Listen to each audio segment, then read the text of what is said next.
So when you first hear about the no contact rule, it probably sounds counterintuitive. Cutting off all communication with someone you want to eventually get back together with, like, how does that make any sense, right? Well, here's what most people don't understand. There actually is a lot of fascinating psychological processes happening beneath the surface when you go no contact. And in today's video, I'm gonna break down exactly what these processes are. I'm gonna break down exactly what happens both in your mind and your ex's mind during this period. But before we get into that, before we get into the psychology of no contact, you should really download my free reattraction cheat sheet. It's a one-page resource that guides you through my entire philosophy and methodology around getting back with an ex. The link to this free resource is in the description below this video, so go click that, download the bad boy. But anyway, let's get back into the main stuff. Now we're gonna start with the very basics, the chemical basis, that is, of contact addiction. So this is something that might surprise you. When you're going through a breakup, the theory goes, and you're desperately wanting to contact your ex, you're essentially experiencing withdrawal symptoms similar to a drug addict. And I'm not exaggerating here. Love, specifically the physical and emotional proximity to your ex, it forces your body to release 4 crucial chemicals: oxytocin, endorphin, serotonin, and dopamine. Now scientists literally call these the love chemicals. And when you suddenly cut contact with your ex, you essentially disrupt the flow of these chemicals into your brain, and this disruption is what sends you into panic and into distress.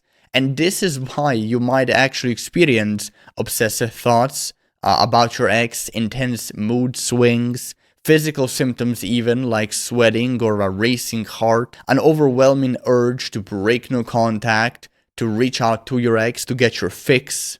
To put it in another way, like, you're not crazy for feeling any of these things. You're not weak because of it. You're literally just going through a chemical withdrawal. Now here's where things get interesting. The psychology of no contact plays out very differently, or at least somewhat differently, depending on whether you're the dumper or the dumpee. If you're the dumpee, you're probably feeling more overwhelmed, worried, and anxious during no contact. Now, why is that? Well, because you didn't choose this breakup. It was thrust upon you. You weren't emotionally prepared. Like, most dumpies don't even see it coming. Meanwhile, if you're the dumper, you likely have an easier time with no contact. I mean, you've probably been mentally preparing for the breakup for weeks or even months before actually pulling the plug. You've already started the grieving process while the relationship was still ongoing. And this is why dumpers often seem cold and indifferent at first. They're simply further along their emotional processing, their healing. But here's what most people don't realize. This early advantage often backfires on dumpers. Why? Because while dumpees are forced to face their pain head-on, dumpers, they often suppress their pain, their emotions, under the guise of being sure about their decision. But those emotions don't just disappear. They usually come crashing back during what I call the dumper's regret phase, or the dumper's remorse phase. There are many names for it out there. Now I need to address something, by the way, that really pisses me off, like kind of a tangent. This idea that I've heard numerous times before in other YouTube videos, articles, and whatnot, that men and women, that they experience no contact differently. Now, you've probably seen these sorts of ideas thrown around our breakup advice industry or space, or however you want to call it. Now, let me be crystal clear. This is, in my opinion, complete bullshit. Sure, there are some general trends, like women tend to be more emotional upfront, while men often suppress their feelings initially after a breakup.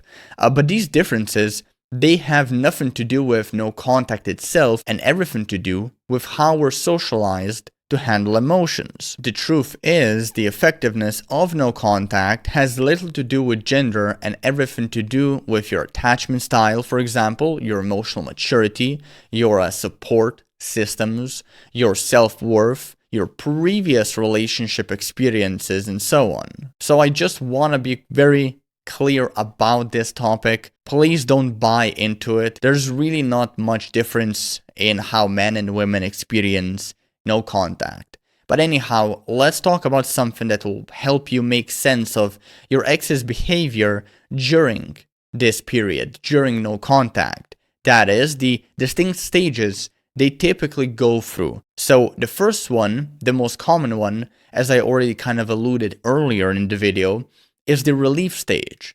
This is the first thing most exes feel. So they feel a lot of relief. And sure, this might hurt to hear, but it's important to understand. During this stage, your ex is basically validating their decision to end the relationship. Like, they'll probably tell their friends how much better off they are now that they're alone, or how you were holding them back, or how they're now finally free from you, right? Even if you weren't possessive or anything. But here's the thing. This relief stage is often just their way of coping with the massive change that they've initiated. It's like taking painkillers after surgery. It feels good at first, but it is masking something deeper. And then comes the elation stage. The freedom high stage is another name for it. And this is when your ex might post more on social media, share inspirational quotes and about change and independence. Maybe they start going out more, they start dating other people, seeing what else is out there. Maybe they even get like very promiscuous. Maybe they undergo drastic appearance changes. Like, they're essentially in this stage trying to reinvent themselves. But here's the thing, this behavior usually isn't sustainable. It's often a form of escapism rather than genuine growth, so don't take it too seriously. Now, in the next stage, the comparison stage, things get interesting. So after the freedom high wears off, your ex inevitably starts comparing their new experiences, specifically their dating experiences, with their memories of you. So maybe they start dating, but they find themselves thinking, my ex would have handled this situation differently, or this person doesn't make me laugh like my ex did.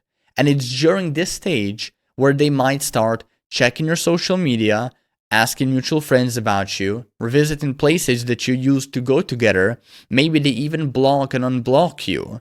And finally, we reach what I consider the most crucial stage. So after all of this, there comes the grief and regret stage, the fourth stage of no contact. And this is when reality finally catches up with your ex. The relief is gone, the freedom high has worn off, the comparisons aren't working in their favor, and now they're kind of forced to actually process the loss.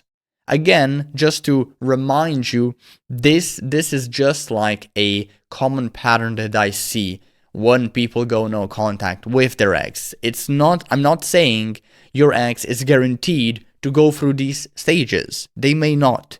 But this is just something that I see very often. But anyhow, with a disclaimer out of the way, let's continue with the main stuff. It's during this final stage that many exes finally reach out. Now, not because they're manipulating you, not because they're playing games, but because they're finally experiencing the emotions that they have been avoiding. And that brings us to a topic called separation anxiety. The thing that makes the silence during no contact so powerful in the first place. So the theory goes that humans were wired to want what we can't have. So when you're constantly available to your ex, they take your presence for granted. But when you suddenly become unavailable, well, that's when their mind starts playing tricks on them. They start wondering, why haven't you reached out? Are you seeing someone new? Have you moved on? Were they wrong about the breakup? And then these sorts of thought patterns maybe, they create anxiety. And then this anxiety creates what psychologists call intermittent reinforcement, like the same mechanism that makes gambling addictive. Your ex doesn't know if or when they'll hear from you again. And this uncertainty, it actually makes them think about you more, not less. Like, this is the main reason why no contact is just so effective, and why not talking to your ex is probably one of the strongest ways to get them to miss you and to eventually perhaps reach out. But there are also other reasons why no contact is just so effective, both in terms of reattraction, but also, perhaps more importantly, in terms of your mental health. So for starters, when you go no contact, it decreases intrusive thoughts. And here's the weird part. Your intrusive thoughts actually increase in the short term. That's why no contact is so difficult for a lot of people. But in the long term, these thoughts do tend to naturally decrease. It's like a bell curve. It gets worse before it gets better. But it does, for most people, get better. Now, the other reason no contact is really effective is that it forces identity recalibration. So what I'm saying is here, when you're in a relationship, your identity becomes intertwined with your partner's. And no contact, it creates a vacuum that forces you to answer the question, who am I without them? And sure, this is painful, but it's also necessary.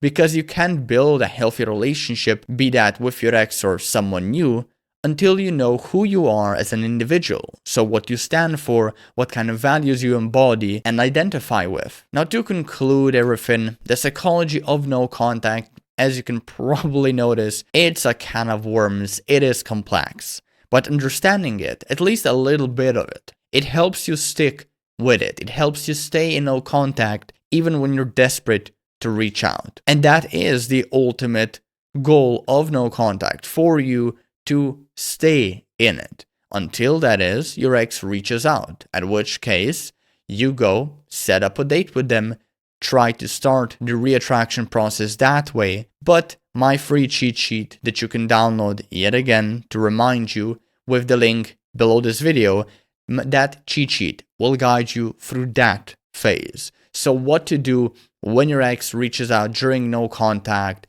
how to set up a date with them, and how to actually get them to show up, to give you another shot, and how to make a good impression so you can maximize your odds of actually mending your relationship. So grab that cheat sheet if you're interested. And with that out of the way, hope you enjoyed the video and take care.